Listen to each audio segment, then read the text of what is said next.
classical bass performance. He has performed in the Bohemian Caverns Jazz Club, the Blues Alley, the Kennedy Center, and New York City Blue Note. In April 2018, he traveled to Amsterdam as part of the BJJ Ensemble to participate in the Van Gogh project that we will never forget. And as advisor, I would like everybody to welcome Professor Alan Chase. Thank you. And again, as a committee member, John Lockwood. Chant of the Political Prisoner. Hello, everyone. My presentation is entitled Chants of the Political Prisoner. What I did was I decided to try and recreate 4 different experiences I read about from a few different sources into 4 different songs. And so, first of all, I should go to the second slide. What and who is a political prisoner? I think this quote gives a great explanation of that. I'll just let you read it.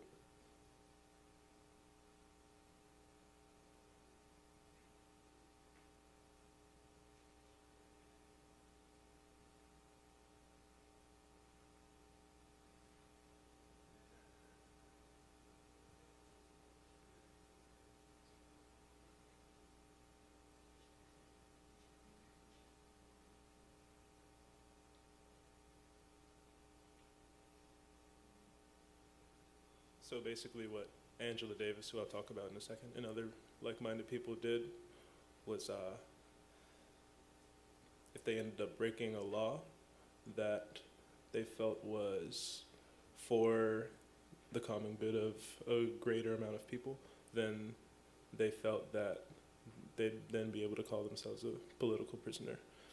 Angela Davis, by all means, needs a much longer introduction than I'm going to give her right now, but she's a civil rights activist and philosopher. She was, and in this time period that I'm going to end up talking about here, she just come into the limelight in the news because of, while she was teaching at UCLA, the governor of California at the time, Ronald Reagan, decided to basically try and get her removed from UCLA because at the time she was she does identify as a communist, and Ronald Reagan thought that was something that'd be means for her to be removed from UCLA, but it turns out she was not. There was a whole trial, and it was a big thing in the news, and so that's why she's in the limelight in this certain era. I'll just go on here. Okay, so what I wanted to do with this project was to bring awareness to racial issues within prisons by focusing on a specific time period and movement of people. This is the time period I'm talking about. It's the late 60s, early 70s, when people like Angela Davis and George Jackson were prominently supporting these causes. I wanted to learn about effective ways to approach these issues. I think by examining the oppressed people and those who are oppressing those people from multiple sides, we can find ways to improve upon oppression in general. Musically, I wanted to represent these issues and effective solutions through music. Obviously, I tried to just do it as honestly as I could. I worked with small musical ideas and explored them in contrasting ways. So I took ideas I wrote all this music in a suite, and one piece that I'll talk about in a second is the bassist for all of the musical material. I took little parts and reworked them and basically came up with all 4 of these songs. And I used techniques from my musical heroes to express these ideas. So later there's a slide where I just give specific album covers that just illustrate some of the source material. I'm sure I won't have time today to really delve into that, but just try to give you a brief overview. Okay, so part 1 is the bond. This song emphasizes the cyclical nature of working against oppression. while dealing directly with its hardships. So I wanted to examine these two quotes. We'll go one by one. I'll let you read the first one, and then we'll just briefly talk about it.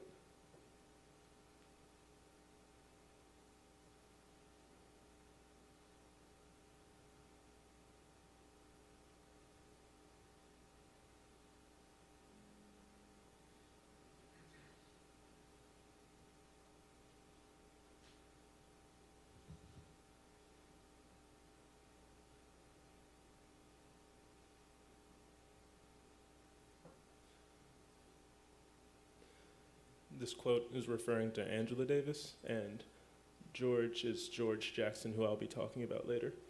But anyway, the basic gist of this is that while Angela is feeling mourning and grief for her good friend and colleague George, she also feels the need to extend this responsibility of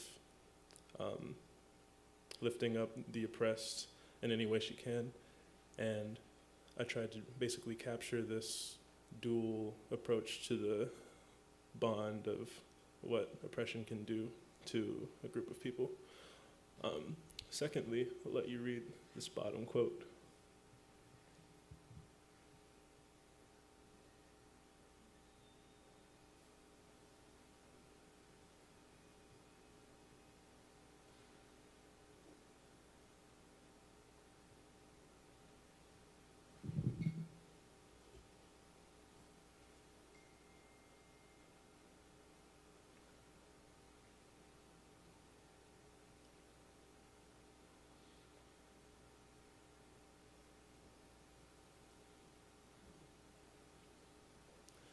So the Black Panther Party is a organizational group that eventually came together, but in these infantile stages of its development, there were two separate parties. One was the Black Panther Party for Self-Defense, and the other was just called the Black Panther Party.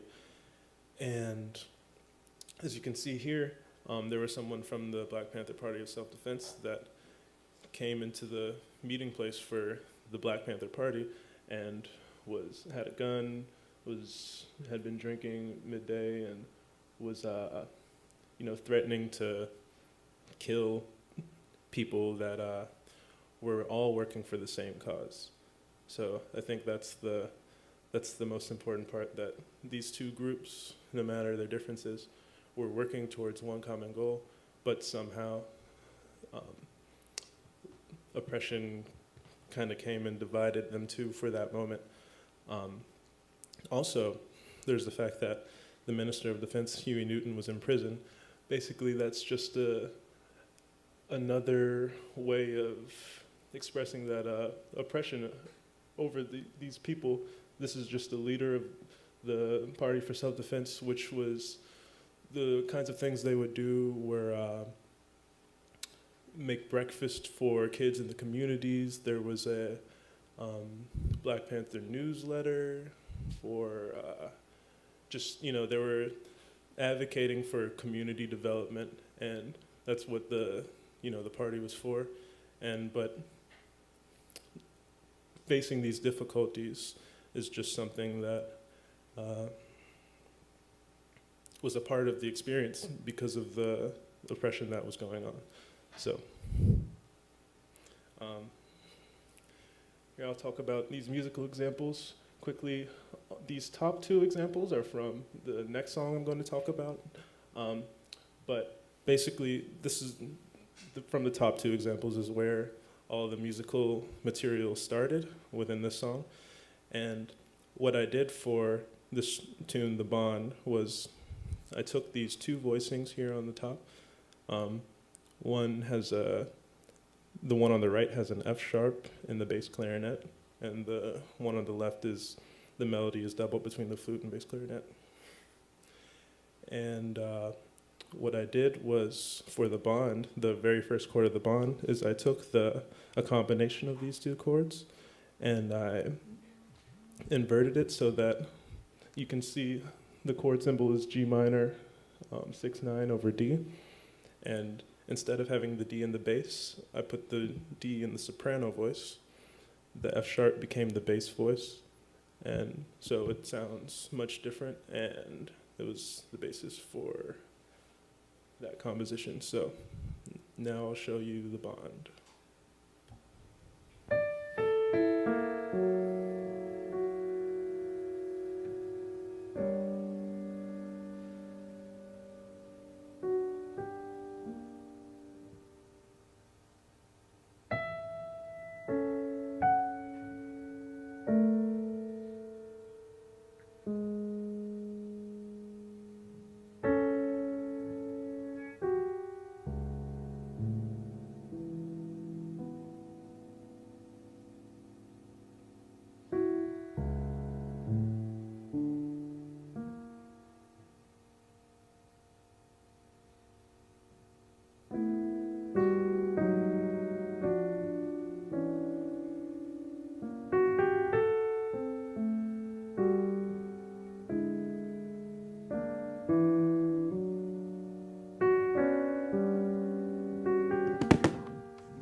Is the music really loud out there, or is the level good? Okay. So part 2 is Attica. Like I said before, I wrote this first and used all the musical material to compose everything else. It was inspired by a time when I was reading a lot about the Attica prison riot, which was September 9th through 13th, 1971. It was the first mass prison riot, at least in the United States. And it was caused by prisoners' demands for better living conditions and political rights. Inspired by George Jackson's killing at Soledad Prison in August 21st, 1971. About 1,000 of the inmates rioted and took control of the prison, and 40 people were killed as a result of that. Eventually, some of these improvements were made to the New York prison system. If this event didn't happen, not saying that these improvements were directly a result of the riot, but if the riot didn't happen, these things would not have happened at the time that they did. So a grievance procedure was formed. Monthly meetings between the warden and elected inmates became a thing that was regularly happening, and packages were allowed year-round. So George Jackson was a guy with a very complicated story. He was what you would call a troubled minority youth, and he was convicted of petty crimes through his teenage years. And in 1961, when he was 19 or 20, he was convicted of armed robbery, stealing $70 at gunpoint from a gas station, and was sentenced to serve 1 year to life in prison. So I don't know I don't take a vote or anything, but $70 at gunpoint is a serious thing. And 1 year to life is a very serious consequence for that. Anyway, so while he was at San Quentin State Prison, Jackson founded the Black Guerrilla Family, an African-American Marxist-Leninist group inspired by Marcus Garvey. Prior to the point where he went to prison, he was not really educated at all, did not have a formal education. But while he was at prison, that's where he began to read a lot and really just educate himself. And he became a fantastic theorist, writer. And this book, Sold Out Brother, was very big in this time period. These are basically letters that he wrote from Sold Out prison, where he was after he was transferred there from San Quentin State Prison. Sold Out prison has a pretty big reputation. Let's see. Basically, in Sold Out prison, there was most people were, or not most people, but it was very common to be isolated there in an isolated jail cell. And so yeah, I think it kind of heightened his experience. And in parts of this book, he talks a little bit about that, but I'll just show you guys 2 quotes from this book that I think just do a good job of displaying, it's kind of easy to forget with things like, the serious political party or these facts about, his life story. It's easy to forget, the human qualities of just someone being in prison. And I'll just show you these quotes and give you a little insight into what was going on with him.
I believe that in this last quote towards the bottom, he's really referring to the isolation aspect of being at Sold Out prison.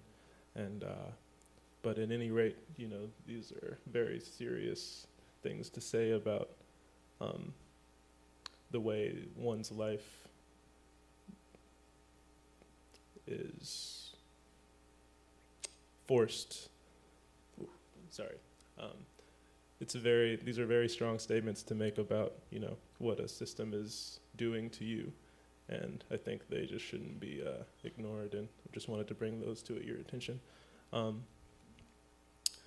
So, in Attica, this is the melody I had for the very first section I wrote. Through this year, I was working a lot with counterpoint 4 and 5 voice counterpoint, and just working in this instrumentation a lot, trying to come up with as many combinations as I could. This is through the first ending, but the clip I'm going to play you is from the second ending. So this material starts the same, and then at the second ending it changes. So here's Attica.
Part 3 was called Progression.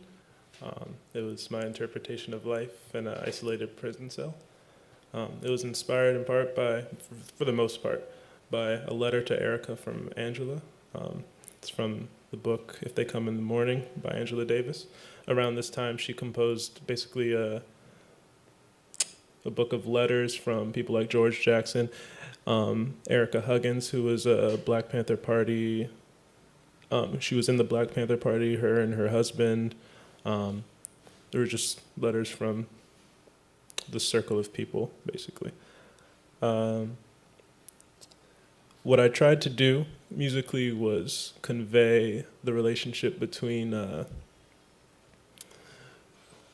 your humanity with personally within the prison cell, and then what's coming at you. So the bass clarinet and tenor saxophone, I tried to make the I guess protagonist, but and the antagonist being trumpet and flute. I'll just let you hear it.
And part 4, the final section, is called Chant. On one part, I basically created another presentation of that original melody you heard from the Bond. I kind of tried to relate that musically the same way I tried to relate the entire project with the bonds of, people inside the cells, versus outside, the oppressed, non-oppressed, etc. On the bottom, there's a melody from the Bond that I used in the section that I'll also play you, where there's lyrics. I wrote lyrics for this chant-like section, and in this time period and since then, chants have been kind of a uplifting thing that have helped people in oppressed times feel like, there's a family there to help everyone succeed and get through just the tough times. And I tried to do that as best I could. I'll have to thank Marco about this vocoder that I was granted to use for the project. I used it through an electric bass, and so it's me singing, I guess. Here's Chant.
Lastly, here's my source material from each of these albums and or Bach.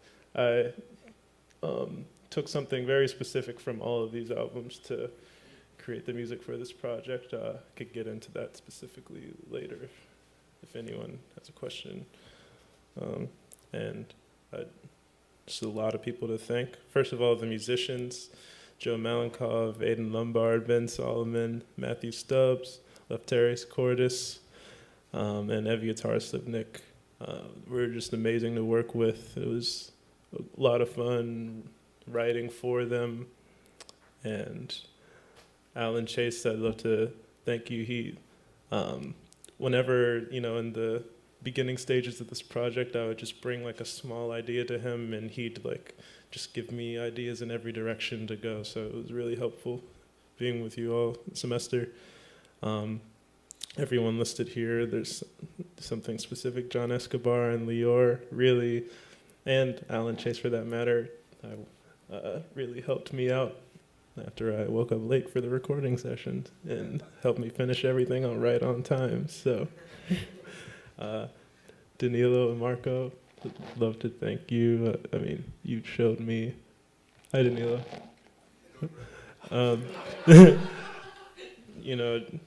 Thank you both. That's it. Tyrone Allen, yeah. Wonderful.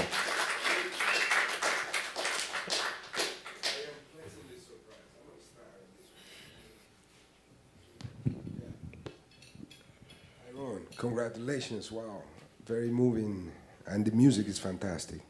Thank you. Very beautiful and surprising to me to see so much interest towards social activism, which is even a more deep. It gives a meaning to the work that you're doing. I'm writing a couple of questions.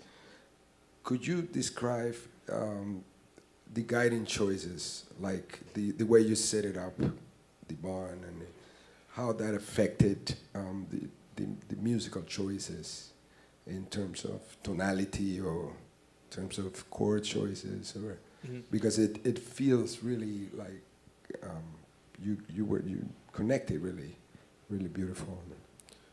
Well, I mentioned before that the first piece I wrote was the one Attica, the second one I showed, and from that I tried to use an element from that song to create the next and to create the next. So basically, harmonically, I tried to stay similarly in the same area. Tonally, I tried to relate the keys that I was using somehow.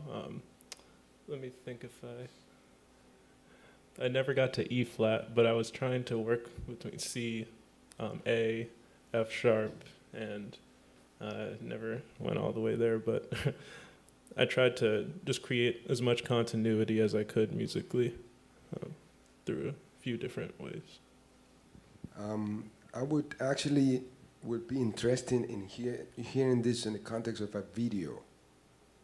You know, to have a video, to put a video to this music. I see. And I think this has a tremendous potential, especially in the times we have right now, that you actually prepare some kind of presentation that you could take around in the community outreach, in the schools, in the, you know, so when you do a presentation of a concert, add this component to your presentation. I think this have a lot of value in the world we're living on right now. And the last thing I wanted to mention is how do you see this playing out in a long-term vision of your career? Well, I think one thing that I definitely like to continue to do is to play in prisons for inmates. And I think something like this, with the video, I'd been thinking about a video as well. I think it'd be great to bring this to people in prisons, maybe not exactly this, but something similar, and just trying to uplift the community there as much as possible. I think those people are some that are, I mean, I'm thankful that you guys brought us to the prisons, but I think overall more attention could be brought to them and help brought to them. So I think going into the prisons somehow would be a good way to keep this going. Fantastic. Congratulations. What was the catalyst for you to start working on this project? When you start having this interest about prison and all the history you presented?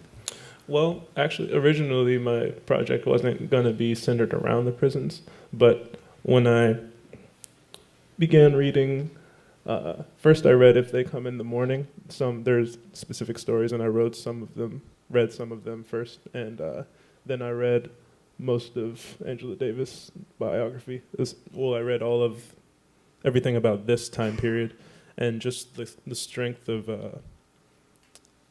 the writing, even in, for instance, the tune progression, that letter I mentioned, a letter from Angela to Erica, it was so elegantly written right after a period where she was in isolation. And just those kinds of things really moved me, just the while dealing with these hardships, the elegance, the beauty that is evident really just captured me, I guess. Yeah, Ty, that was amazing, man. The playing was just so well done. You always sound great.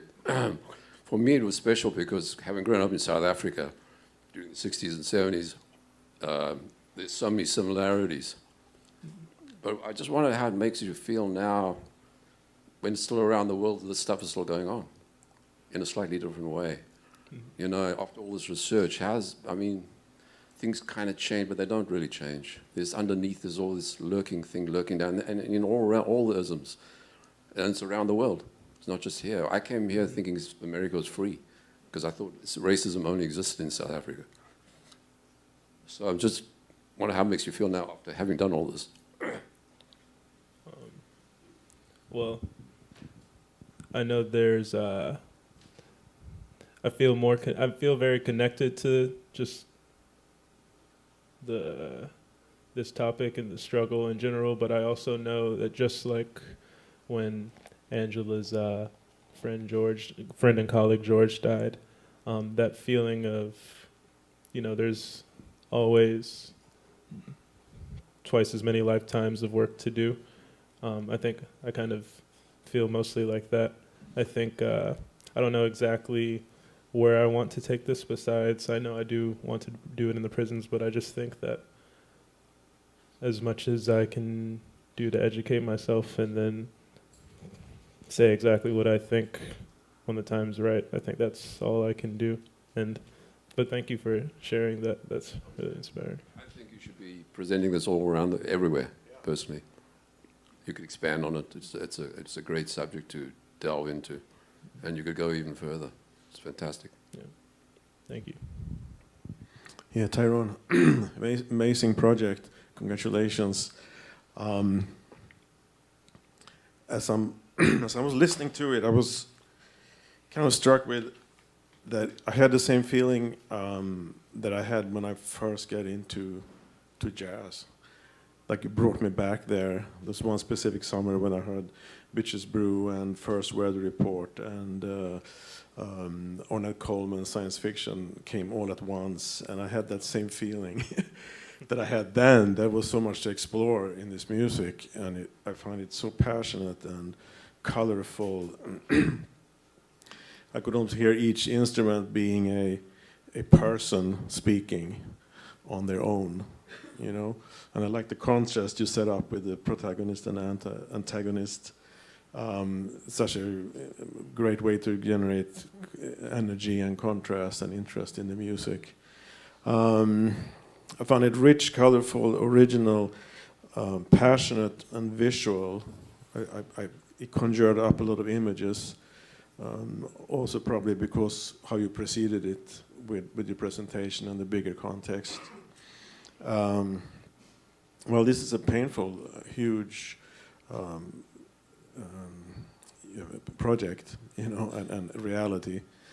And I think it's very important.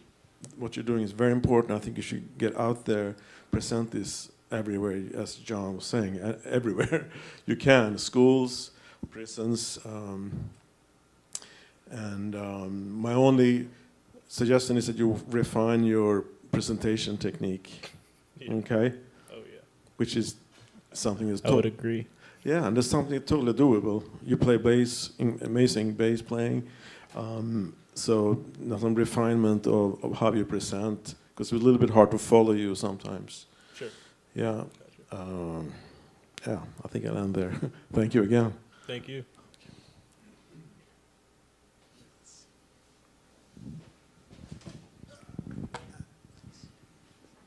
Congratulations, beautiful, beautiful. Thank you. Very, very nice, very interesting use of color that you achieved, especially in the bond. Very, very nice. I have lots of questions actually, but I won't ask them all. I'm going to have to choose. Maybe two.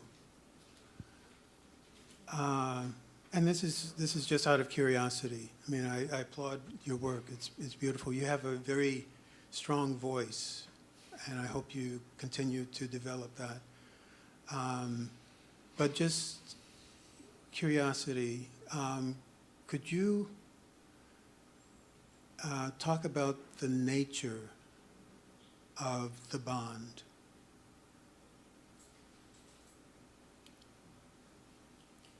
Specifically being the song, or No. Okay. Yeah. I think the bond is something, or at least the way I envision it, is something that's that has a dual reality. I can explain it in terms of the oppressed versus those oppressing. I think that's a good example.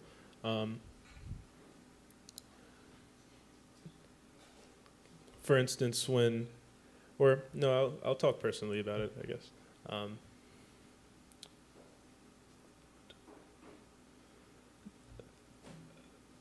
I mean, the bond, for me, is something that's, you know, as I've gotten deeper into this music, into this time period, read more about my heroes, my favorite jazz musicians, and what they were experiencing. I think that's the part of the bond that I've been starting to feel deeper and deeper, closer and closer to.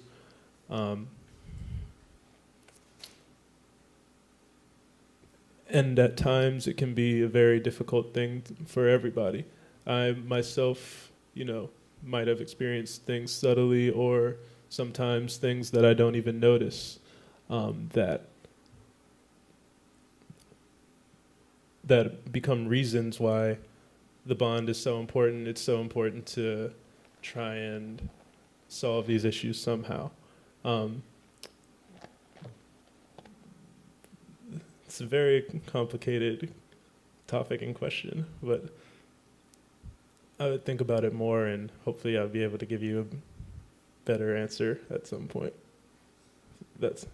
Should I, or would you like me to? Well, it's something central to your work, this work. Mm-hmm. And I just wanted to hear you articulate what it is, because it is something central. Right. And it's a very big idea. So following what Bruno said, I would suggest and encourage you to explore that idea and being articulate about that idea. Sure. It is, I know, a big question. It has lots of layers, but it's central to what you're doing. It's cohesive. It brings everything together. And the more that you can articulate it, the more that you will be able to articulate it musically.